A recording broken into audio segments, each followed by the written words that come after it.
ચુંબક પાઠની અંદર આજે આપણે ગજિયા ચુંબક ઉપર આધારિત એક પ્રવૃત્તિ જોઈએ। તમે જાણો છો કે અહીંયા મેં શું લીધેલો છે? ગજિયો ચુંબક લીધેલો છે। બીજું શું લીધી હતી? દોરી। આ દોરીને આપણે ચુંબક દોરી વડે આપણે ચુંબકને શું કરી દીધેલો છે? બાંધી દીધેલો છે। દેખાય ને?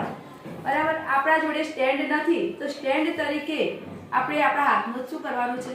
ઉપયોગ કરવાનો છે। અહીંયા તમે જોઈ શકો આ ગજિયા ચુંબકને દોરી વડે બાંધી એને આપણે આવી રીતે શું કરવાનું છે? મુક્ત રીતે હલનચલન થાય। દેખાય તમને?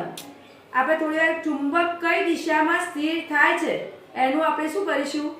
અવલોકન કરીશું।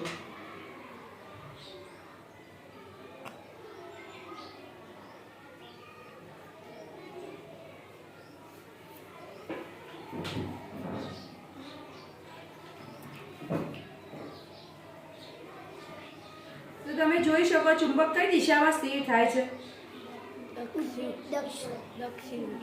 ઉત્તર અને દક્ષિણ દિશામાં શું થાય છે? સ્થિર થાય છે। આ પ્રવૃત્તિનું આપણે ફરીવાર પુનરાવર્તન કરીએ। જેમ કે તમે જોઈ શકો આવી રીતે આપણે એને શું કર્યો? હલાવ્યો। બરાબર। હવે આપણે જોઈએ આને સ્થિર થવા દઈએ કે કઈ દિશામાં સ્થિર થાય છે જોઈએ।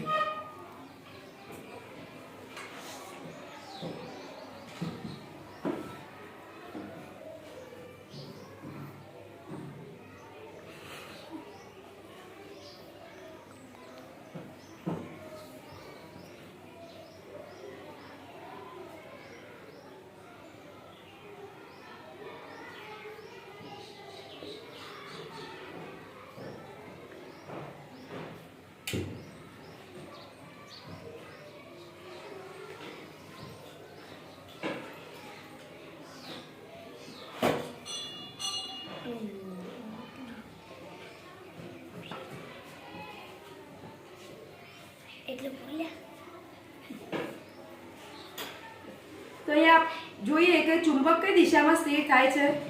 ઉત્તર અને દક્ષિણ દિશામાં સ્થિર થાય છે। તો આ પ્રવૃત્તિનું આપણે વારંવાર પુનરાવર્તન કરીએ તો પણ આપણે જાણીએ છીએ કે મુક્ત રીતે લટકાવેલો જે ગજિયો ચુંબક છે એ હંમેશા ઉત્તર અને દક્ષિણ દિશામાં સ્થિર થાય છે।